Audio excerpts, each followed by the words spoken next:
Boa noite para todos. O meu nome é Jaime da Silva Aragão. E nasci no Espírito Santo, nasci em Cachoeiro do Itapemirim e fui criado passei 1 ano e 8 meses em São José das Torres, uma cidade bem pequena no interior de Cachoeiro. Meu pai era um negociante bem assim, astuto, bem esperto para negócio. Ele comprava fazendas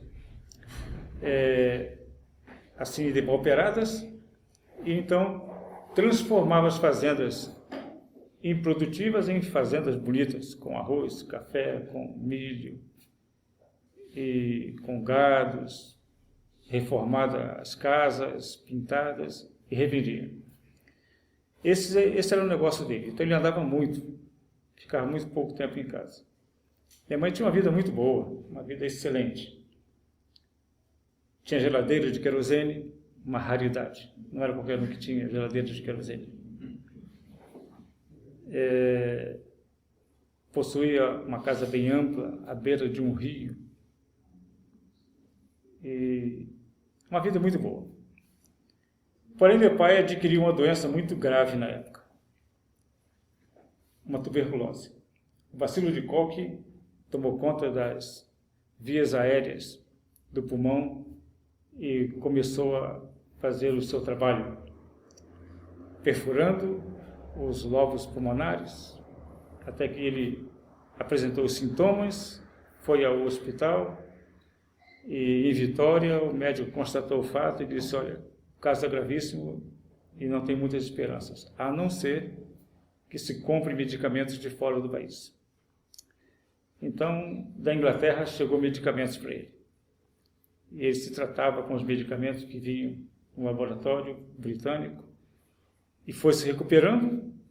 Os antibióticos foram fazendo efeitos, ele melhorou e o médico tinha dado um período para que ele pudesse tomar o medicamento. Como acabaram as febres, acabaram a tosse, a perda de sangue através de escarro, tá? Então ele ficou perfeitamente bom, mas entre aspas. Ele então, por conta própria, suspendeu a medicação. E nesse período ele tinha vindo de Vitória. Minha mãe conta que ele trouxe um caminhão cheio de coisas para poder festejar aquele momento de vitória contra o bacilo de Koch. E aí o caminhão de entrega trouxe mais materiais para casa, trouxe um fogão a querosene, um fogão da marca Jacaé. Ela conta tudo com detalhe, contava para nós tudo com detalhes sobre o meu pai na vida dela. E eu ficava impressionado. E passaram-se alguns meses, ele voltou a ter febre. Voltou os sintomas, ele foi ao médico, o médico disse: mas você não tomou os medicamentos que nós tínhamos combinado? Ele disse: eu achei que estava bom e parei. E agora, então, medicamentos mais possantes chegavam para ele, mas não fez mais efeito. Fomos para o Rio de Janeiro, e aí começou, então, uma saga terrível para minha mãe. Minha mãe mal escrevia o nome.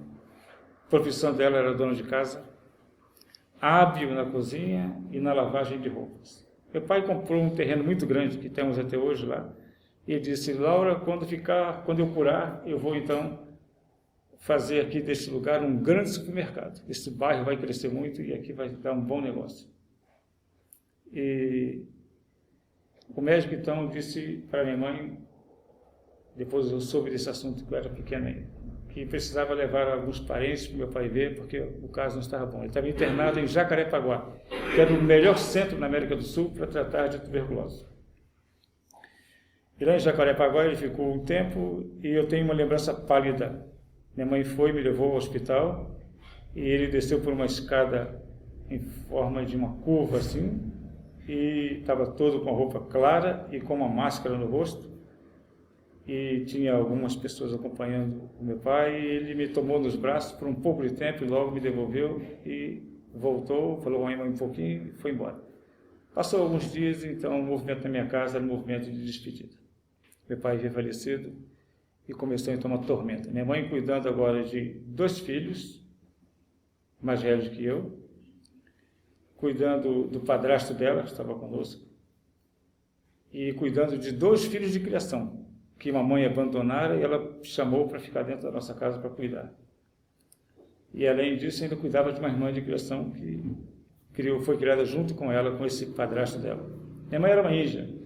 Essa outra menina também era uma índia, que foi doada da tribo lá para que alguém cuidasse. E o padrasto da minha mãe cuidou da minha mãe e dessa irmã dela também de criação, que era de uma outra tribo vizinha.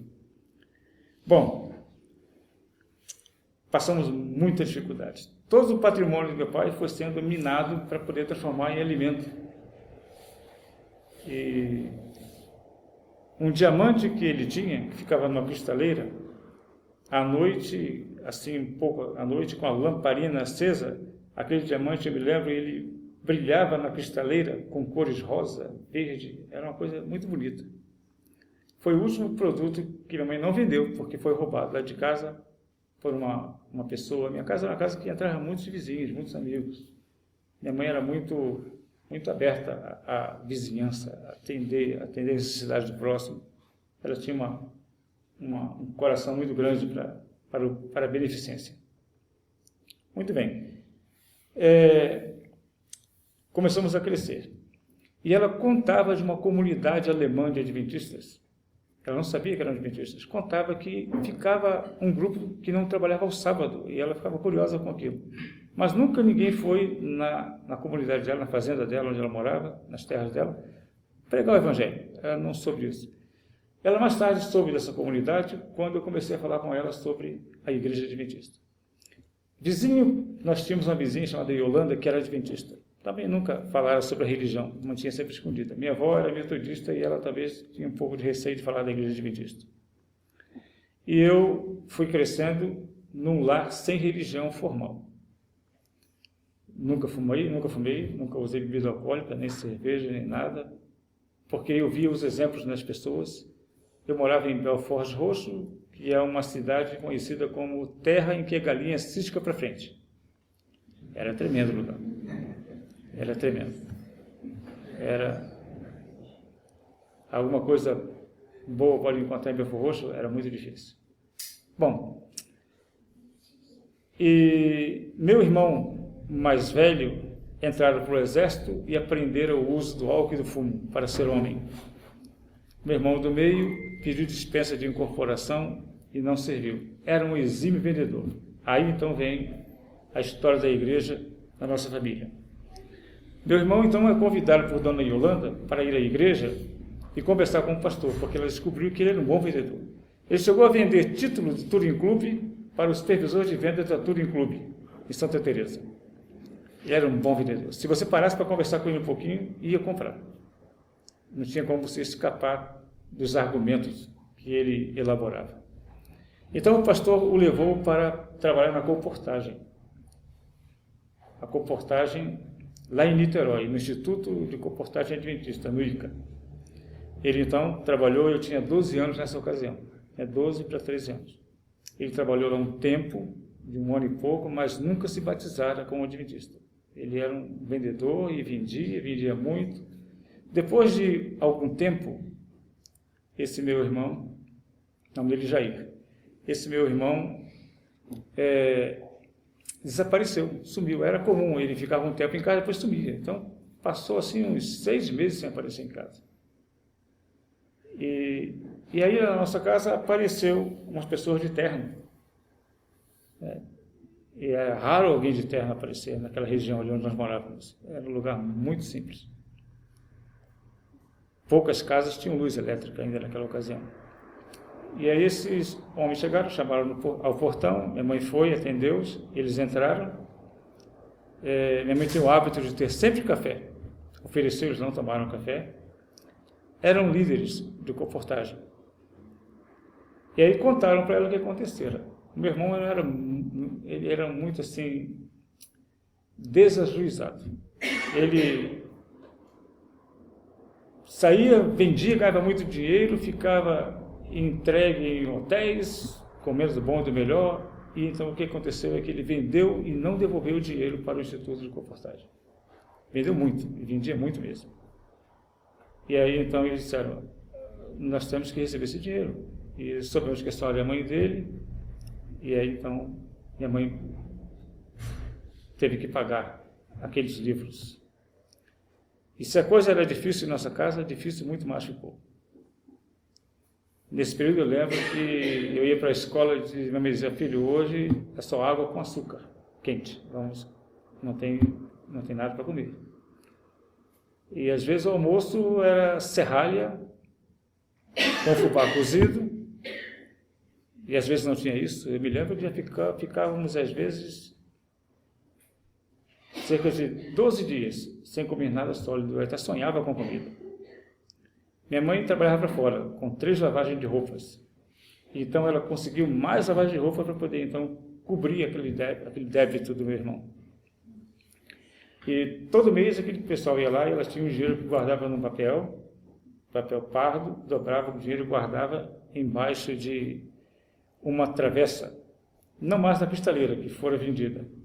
O último produto vendido foi um rádio que meu pai construiu. Ele comprou de São Paulo as peças e montou o rádio, peça por peça. E aí foi vendido esse rádio também. O irmão do meu pai comprou esse rádio e virou dinheiro para pagar as dívidas também. Bom, ela sanou todas as dívidas e foi crescendo. E a Igreja Adventista então desapareceu junto com esse evento. Eu, católico, frequentava a Igreja Católica, atuava junto com o padre Sebastião, não concordava com algumas condutas e não tinha explicações pelo padre, eu era inquieto com respeito à religião. E a minha esposa era aluna de uma escola muito cara no Rio de Janeiro e a mãe dela pediu que eu desse aulas para ela. E fui dar aulas para minha esposa, e nem era namorada, não era nada. Eu a vi nascer, praticamente. Eu estava na casa dela o dia que ela nasceu. Teve parto em casa mesmo, estava eu e o irmão dela.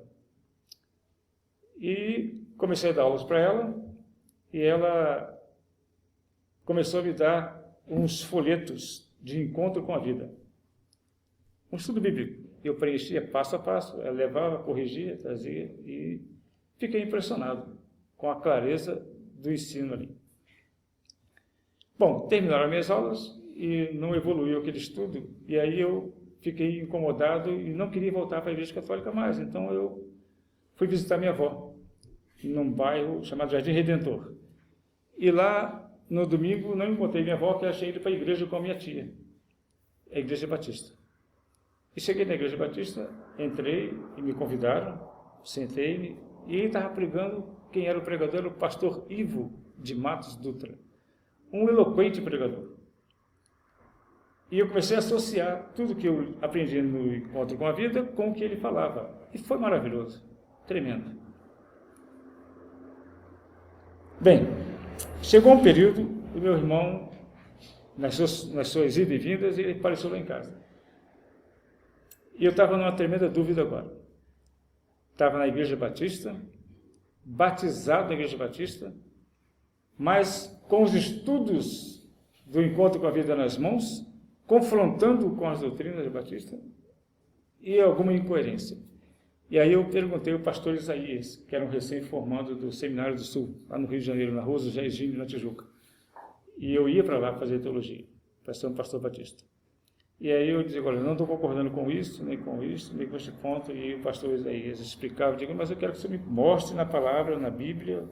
Não adianta eu falar, eu quero ver confirmado aqui. E quando eu busco na Bíblia, há mensagens de encontro, elas não se juntam, são frontalmente contundentes. E aquilo foi evoluindo. E um dia eu estava em casa sentado, e eu frequentava agora 2 igrejas, Igreja Batista e Igreja Adventista. Eu estava em casa numa angústia quando meu irmão chegou, e aí eu conversando com ele, ele disse,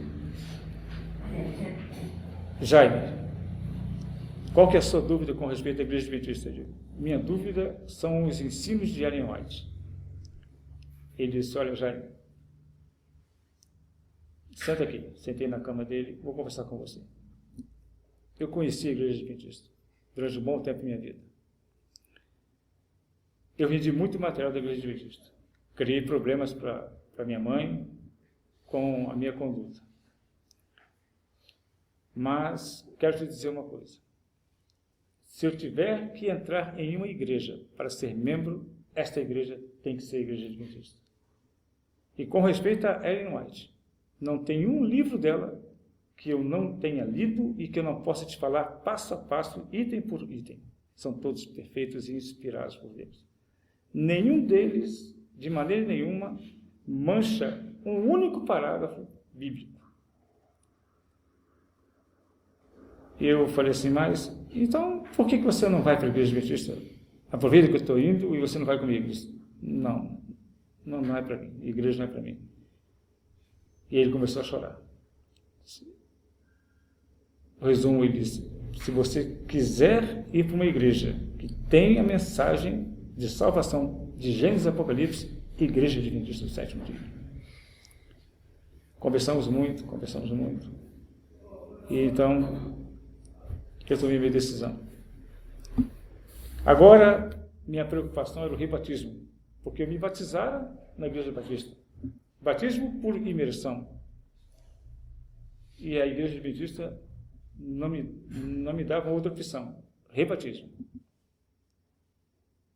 E eu ficava assim, naquela angústia.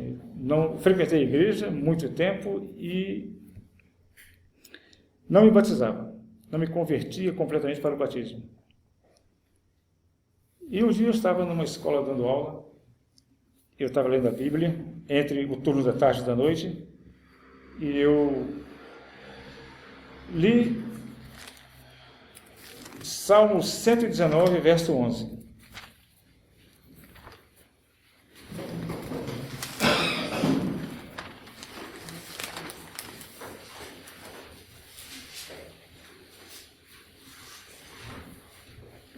Aqui está, então, um verso muito interessante.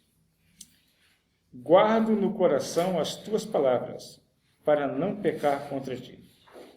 Eu lendo este salmo completamente, fiquei fixado neste versículo. E eu fiz um propósito. Eu quero guardar a palavra no meu coração e quero não pecar contra o Senhor. É que eu abro um parênteses e dizer que eu entendo que conversão é todo um processo. Não tem uma conversão única e única para sempre. Não tem. Todo um processo. Como batista, eu aprenderam que uma vez salvo, salvo para sempre. Uma grande mentira. E a conversão, ela é diuturna, é contínua, é dinâmica. Nós estamos num processo de santificação. Não tem uma conversão, ponto final. Mas este foi o momento crucial. E eu, então, ao ler este versículo, fiquei pensando, eu tenho que tomar uma decisão. Eu sei que a igreja é adventista, mas eu guardava no meu coração não rebatismo. Porque eu acreditava muito na mensagem que o pastor Ivo pregava, era uma pregação fervorosa. Embora eu não assistisse mais ele, poucas vezes eu ia à igreja batista, eu ia mais como visitante, eu achava que aquele batismo era válido, era completo. Por conta do pastor, que para mim era um exemplo, um modelo, e por conta de ser o batismo por imersão, como a igreja adventista prega o batismo por imersão. Foi então que eu fiz uma oração e pedi uma orientação de Deus. E depois continuei sentado ali, na sala dos professores, lendo algum material, lendo a Bíblia um pouco, depois fechei, li outro material pedagógico. Entrou o professor Sérgio, professor de contabilidade do curso, que nós dávamos aula junto. Ele estava meio aborrecido, com o semblante fechado, e eu falei assim, professor Sérgio, o que está acontecendo? Ele disse, olha, era uma época de inflação galopante. Olha, eu não consigo mais, sabe, eu vou sair daquela escola, uma escola que eu dou aula em Caxias, eu não aguento mais. Aquele diretor, sabe, está me incomodando. E falou, e depois ele citou o nome do diretor. Aquele diretor, o diretor Ivo, assim, Ivo, mas que escola é essa? É uma escola em tal lugar, assim, perto de Gramacho, tá? Eu disse, como é que é o nome dele completo? Disse, Ivo de Matos Dutra. E aí ele contou que ele recolhia o dinheiro das bolsas de estudo, aplicava o dinheiro e pagava os professores um mês e meio depois, e era desleal, saía com alunos, tinha uma conduta inapropriada, e dizia, mas ainda fica sendo como pastor, uma conduta daquela, eu vou sair daquela escola, eu vou processar o professor, tá? Aquilo me deu um impacto muito forte. Eu disse, mas ele é pastor de qual igreja? Assim? Ele é pastor da igreja, lá em Jardim Bom Pastor. Eu conheço a igreja que ele é pastor lá. E pronto. Então foi um banho assim que eu tive, uma resposta imediata àquela oração, para tomar uma decisão. Quarta-feira chegou, eu fui para o culto de oração, fiquei sentado, e quem estava pregando era um ex-batista, com 52 anos de igreja batista, agora batizado na igreja batista, fazendo culto de oração. Eu não o conhecia para conversar com o irmão Dorival. Eu estava sentado numa cadeira na fileira de saída. E quando terminou o culto, ele saiu, ele passou por mim e disse, o que é que você está fazendo sentado nessa cadeira aí? Ele foi embora. Aí eu peguei e fiquei assim, olhei assim para a Lúcia, que é minha esposa, era minha namorada, e disse, não entendi o que o irmão Dorival falou. Eu nem sei, a gente nem tinha contato, nem tinha conversas. Aí quando terminou, ele ficou à porta, saí, cumprimentei e fiquei esperando. Quando terminou todo mundo, eu disse, irmão Dorival, por que você falou aquilo comigo? Ele disse, eu nem sei, eu só sei que eu vi você e achei que tinha que falar aquilo para você. Mas com que sentido? Ele disse, eu acho que você deveria se batizar. Ele disse, por que me batizar? Porque você era batista, não é batista? Você é batista? Eu digo, me batizei na igreja batista, mas eu estou frequentando aqui, mas você não se batizou ainda, você tem que se rebatizar. E conversando com o irmão Atamiro, que tinha dado estudo para o irmão Dorival, aí eu perguntei se ele tinha comentado alguma coisa com ele sobre a minha vida. Ele disse, não, o irmão Dorival não sabe nada a teu respeito. Ele falou sem nenhuma influência ou informação de ninguém da igreja. Foi mais uma resposta de Deus. Uma pessoa que não me conhecia, não sabia que eu era batista, mas falou perfeitamente o que tinha que ser feito. Eu me batizei. Me tornei adventista pelo batismo, pelo rebatismo. Minha mãe estava muito doente e ela aceitou a doutrina adventista. Através do meu batismo, ela esteve presente, aceitou a doutrina adventista e passou a frequentar quando podia, ela ficou muito doente e foi. E o meu sonho era dar aula numa escola adventista. O pastor Joaquim me propôs dar aulas em Niterói, Caxias e Madureira. Era como se fosse Piracicaba, Campinas e Hortolândia, um triângulo assim, formado assim. E eu disse, pastor Joaquim, não dá tempo nem de almoçar. Mas você ir numa escola de Niterói e chegar em Caxias. Eu disse, nesse dia você toma um caldo de cana, come um pastel e... Eu disse, tá bom. Foi então quando, num sábado à tarde, eu estava em casa, pensando o que eu ia fazer da minha vida acadêmica. E veio domingo, na segunda-feira, o pastor Arthur Daço chegou na minha casa. Foi uma informação de um aluno que estava aqui, em 1987. Ele chegou na minha casa e me fez um convite para trabalhar aqui. Eu vim conhecer. Estou aqui trabalhando até hoje. Mas quero que os irmãos saibam que minha conversão, ela foi um processo de respostas de oração em oração.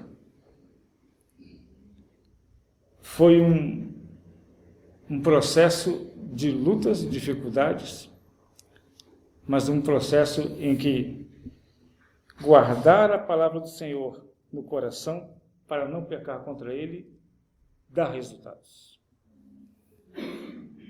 E qualquer caminho que nós tenhamos que andar, precisamos ter a palavra do Senhor em nosso coração.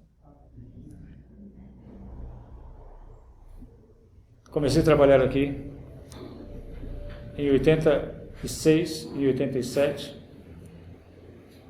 Logo em seguida, conheci um líder nessa instituição fantástico.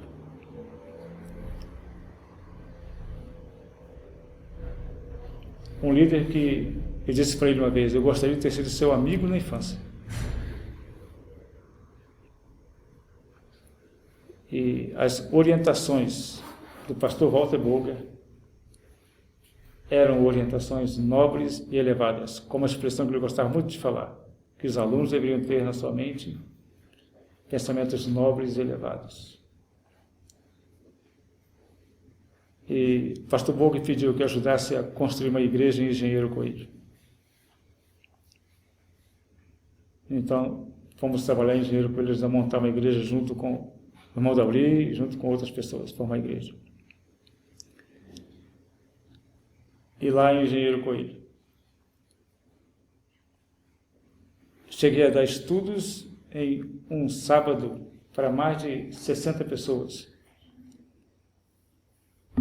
E aquela igreja foi uma igreja que surgiu com orações. Então, estar aqui, nesta escola, tem sido uma bênção para mim, para a minha família, e tenho atravessado dificuldades, lógico, como todo ser humano, mas tenho vencido. E a cada dia eu passo por uma conversão à luz da Bíblia, uma conversão de uma entrega. Tenho falhas, tenho dificuldades, mas não tenho rancor no coração em maneira nenhuma, em momento nenhum. Poderia ter uma mancha no meu coração contra a comportagem, contra a conduta de comportores, de não ter respeitado uma viúva na sua dificuldade, na sua financeira, e esteve ali implacável, centavo por centavo. Mas minha mãe teve um prazer muito grande de pagar centavo por centavo. Os ensinos de minha mãe eram ensinos de que a cada momento tinha que ter uma conversão. E a primeira conversão que eu tive com a minha mãe, sem ela nunca ter citado a Bíblia, mas vivido a Bíblia, foi com a minha vizinha, Dona Euzi. Dona Euzi fora várias vezes à prefeitura chamar um agrimensor para medir que a minha mãe, o meu pai, mandou o pedreiro construir um terreno invadindo o terreno dela. Construir um muro invadindo o terreno dela. Então tinha esse problema. Até que um dia chegou lá o agrimensor e foi medir o terreno. Eu cheguei da escola naquela hora e vi então o moço medindo e fiquei olhando e o agrimensor falou o seguinte: olha, realmente tem um erro muito grave aqui. Mas não é a dona Laura que invadiu o seu terreno. Foi a senhora que invadiu o terreno dela. Então a senhora vai ter que quebrar a sua casa, quebrar o seu muro e entrar uns 50 centímetros para fora do terreno dela, que a senhora invadiu uns 50 centímetros do terreno dela. A medida que temos na escritura é que a senhora está errada e ela está certa.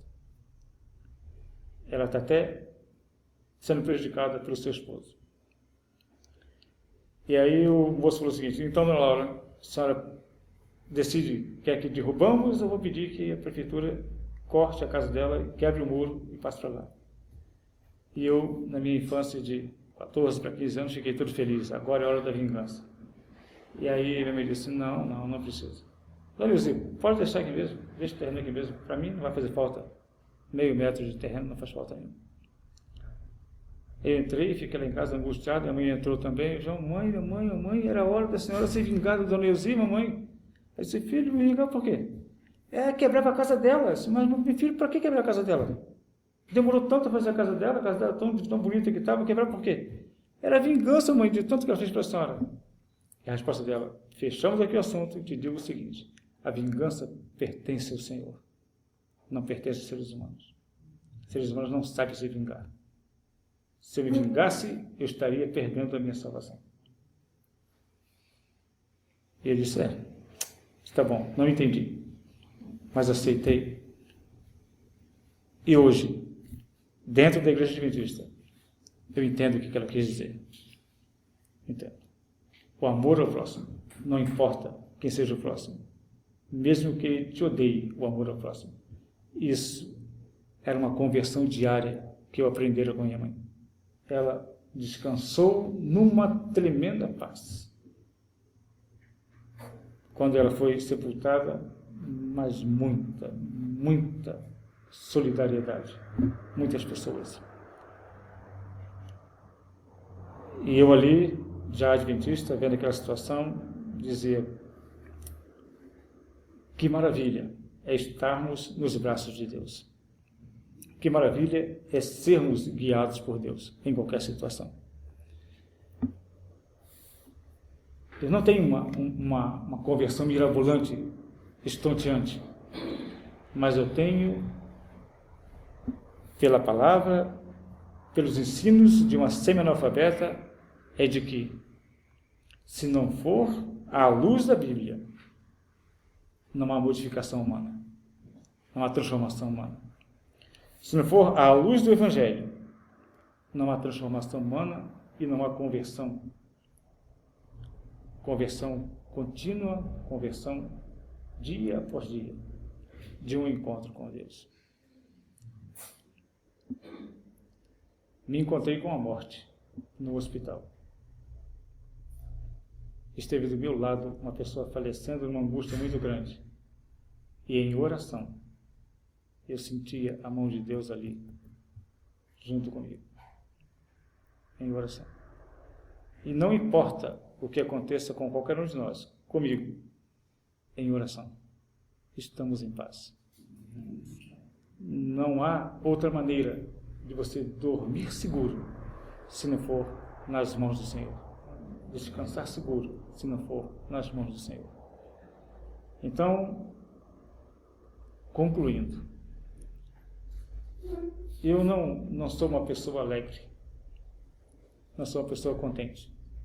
Eu me sinto extremamente feliz pela Igreja Adventista existir e por eu poder fazer parte dela e contribuir, de maneira pequena, mas contribuir com as forças que eu tenho, para que, onde quer que eu esteja, e que eu faça, e que fale, e que execute, e que negocie, as pessoas possam ver que tenho um representante de Deus. Tenho falhas, tenho dificuldades, mas eu tenho certeza de que eu estou nas mãos de Deus. Baseado no amor, baseado no aprendizado do amor, na excelência da lei divina. Este é meu processo de vida e de luta. Eu diria 10% de vida e de luta.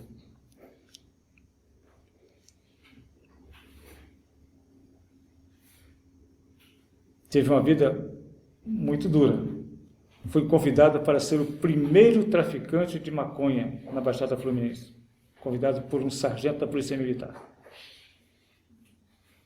O goleiro do time em que eu jogava. E goleiro profissional do Madureira Esporte Clube.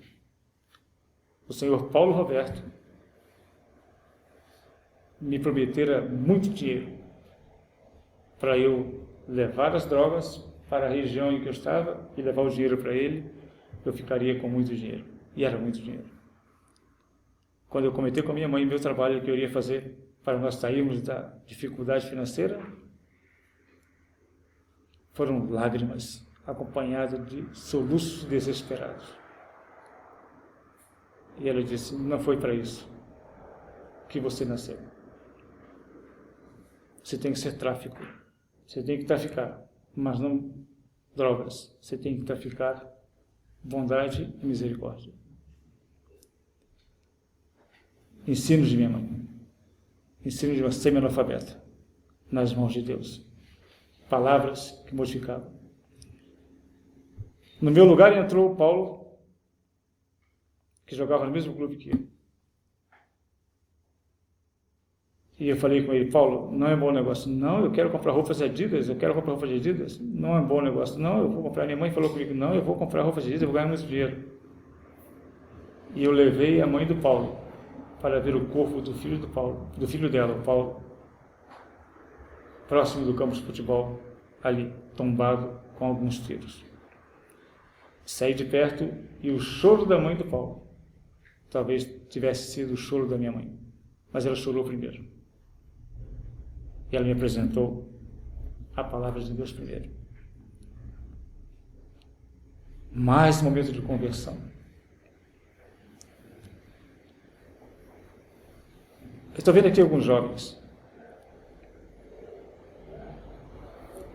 alguns mais idosos. Ninguém pode escapar de ser seguro se não for nas mãos de Deus. Nenhum de nós. O pastor citou aqui a angústia que vive os tempos presentes. O soluço que esta terra já está dando nos seus momentos de vida final, para que se implante a nova terra, um novo reino. Só poderemos alcançá-lo hoje nas mãos de Deus. Tem uma poesia de um grande poeta, Olavo Bilac, que diz que não nasce uma planta perfeita e nem nasce um fruto maduro. Para ter a colheita é preciso semear. Nós adultos, semeando bondade, sementes de misericórdia no coração dos jovens, e os jovens colherão frutos de misericórdia, frutos de salvação. Temos responsabilidade na nossa conversão e em ensinar. A palavra ensinar, latina, significa colocar uma marca. Como o dono do gado marca seu gado com alto relevo contundente. Ensinar. Marca relevo contundente. Nosso papel é esse. Pela conversão, ensinar. E ensinar pela conversão. Nas mãos de Deus. É a única solução. Agradeço muito a Deus por toda a oportunidade que tive de conhecer cada um de vocês, porque vocês também me ensinaram muito e têm me ensinado.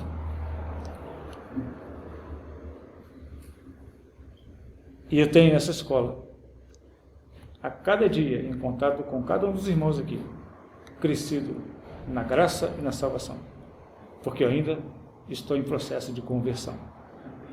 E que cada um de nós nos convertamos diariamente ao Senhor.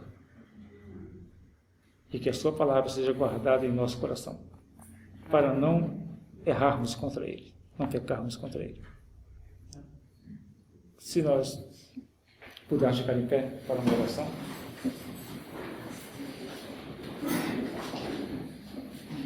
Glorioso Deus, aqui estamos primeiro agradecidos, porque pela graça e pela misericórdia do Senhor nos alcançaste. Amém. Agradecidos agora, porque estamos ainda com vida. O ânimo vital se encontra em cada um de nós. Mas que a nossa vida seja uma vida de bondade, de serviço, de equilíbrio, segundo as normas e os ensinos do Senhor. Senhor Deus, Criador, mantenedor, resgatador, tome em tuas mãos cada pessoa aqui presente. Aquele que tem mais vida e o que tem menos tempo de vida. Que sejamos aqui uma comunidade em que cada um que estiver em contato conosco tenha vontade de participar do mesmo culto, da mesma adoração que nós temos. Amém. Que a tua graça, a tua misericórdia permeie cada família aqui. Amém. Onde há necessidade de uma mão curadora, com os pedidos que foram levantados aqui, que o Senhor possa pôr a mão, não porque nós temos autoridade, mas confiados no Senhor, na sua vontade, no seu bem-querer. Qualquer enfermidade não vale nada, não é nada para o Senhor. O Senhor já conhece. O Senhor sabe como mudar qualquer célula, como transformar qualquer organismo, mas, sobretudo, precisamos da cura espiritual. Amém. Esta sim, é muita coisa. É dela que nós estamos aqui buscando uma cura para uma integração como irmãos e uma conversão ao reino do Senhor. Tome em tuas mãos a liderança desta instituição, a liderança deste condomínio, a liderança onde cada família aqui está sendo liderada por um pai e uma mãe que possam ser valorosos, portentosos, inigualáveis. Um pai e uma mãe como os pais e as mães de Israel espiritual. Amém. E cada filho como fora Jesus, ensinado aos pés da mãe, do Pai e da palavra do Senhor. Nos dê a tua bênção, a tua proteção. Nos dê uma noite de segurança e que possamos, sobretudo, descansarmos nas mãos do Senhor. São bênçãos que pedimos sem nenhum mérito, senão na graça da cruz do Calvário. Em nome de Jesus pedimos e agradecemos a Deus. Muito obrigado.